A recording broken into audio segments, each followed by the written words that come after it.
ಬಗ್ಗಿದ ಹೊತ್ತಿಗೆಯ ಮೇಲೊಂದು ಕೆಂಪು ಆಕಾಶ, ಬಡವರ ಕಣ್ಣಲ್ಲಿ ಬೆಂಕಿಯ ಜ್ವಾಲೆ, ಅನ್ಯಾಯದ ಹೊತ್ತಿಗೆಗೆ ಗಾಳಿ ತುಂಡು ಬೆಂತೆ.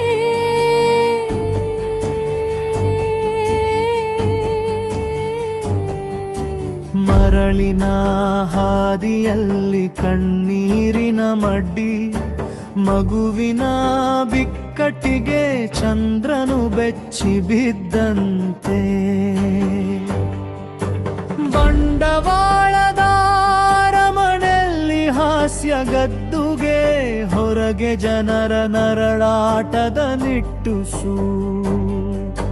ಪ್ರಳಯದ ಕಿಚ್ಚು ಬರುವುದು, ಗಾಳಿ ಹೇಳುವ ಗುಟ್ಟು. ಕೈಬಗ್ಗದ ಕಾರ್ಮಿಕರ ಮುಷ್ಟಿಯಲ್ಲಿ ಕಂಪನ, ಕಾಲಚಕ್ರ ತಿರುಗುತ್ತೋಂದಿ ವೇಗವಾಗಿ. ಕವಿ ಮೌನದೇ ಕುಳಿತಿದ್ದಾನೆ, ಇಂಕಿನೊಳಗೆ ಜನರ ಕೋಪದ ಪ್ರತಿಬಿಂಬ.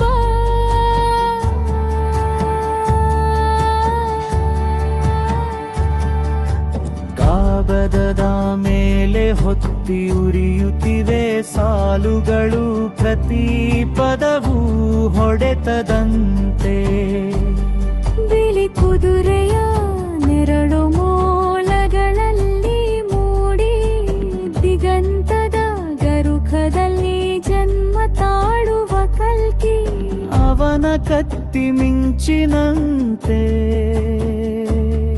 ಅನ್ಯಾಯದ ಆಕಾಶವನ್ನೇ ಚೀರುತ್ತಾ ಬೀಳುವ ಪ್ರಭಾ. ಬಗ್ಗಿದ ಬೆನ್ನುಗಳು ನೇರವಾಗಿ ಎದ್ದ ಕ್ಷಣ, ಸಮಾನುಭೂತಿ ಉರಿಯಿತು ಹೊತ್ತಿಗೆಯಂತೆ. ಜವಲೆಗಳಲ್ಲೇ ರೂಪುಗೊಳ್ಳುವ ನ್ಯಾಯದ ಶಬ್ದ, ಅದು ಜನರ ಗಾನ, ಜನರ ಘೋಷ. ಕವಿಯ ಹೃದಯ ತೂಗಿತು, ತನ್ನ ಸಾಲುಗಳು ಸಾಕಾಗದಂತೆ ಅನಿಸಿತು. ಇಂಕು ಬೆಂಕಿಯಾಗಿ ಹರಿದು ಗುಂಡ್ಯಾಗಿ ಪಸರಿಸುವ ವಿರೋಧದ ನಿಧಿ.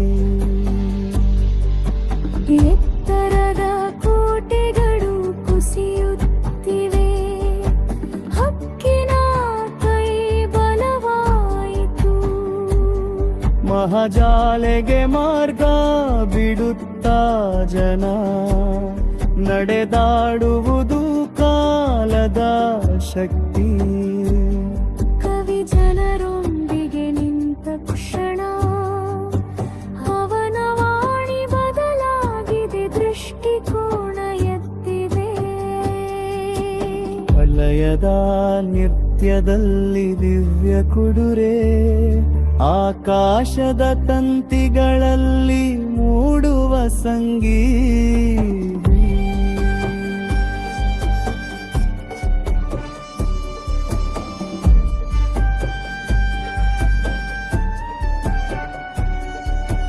ಬೆಂಕಿ ಬಣ್ಣದಿಂದ ಹೊಳೆಯುವ ಹೊಸ ಬೆಳಕು, ನಾಶದಿಂದ ಜನ್ಮ ಪಡೆದ ಸಂಗಿಯ.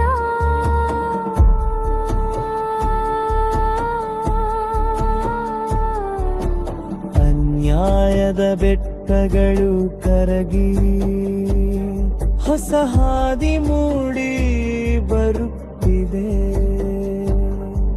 ಸಮಾನದ ಗಾಳಿ ಬೀಸಿದಾಗ, ಹಸಿವು ಕದಡುವ ದಿನ ಮುಗೀತು. ಕಲ್ಕಿಯ ದೃಷ್ಟಿಯಲ್ಲಿ ಮನುಷ್ಯತ್ವದ ನಗುಲ್ಧೋರ ರಾತ್ರಿ ಕೊನೆಗೊಂಡಂತೆ.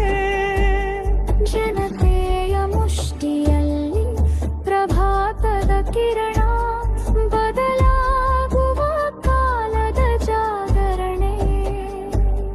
ಕವಿ ಕೊನೆಗೂ ಹಾಡುತ್ತಾನೆ ನನ್ನ ಶಬ್ದ ಜನರ ಶಬ್ದವೇ ಹೊಸ ಪ್ರಭಾತದ ಕವನ ಬೆಂಕಿಯಿಂದ ಹುಟ್ಟಿದ ಸಮಾನತೆಯ ಗೀತೆ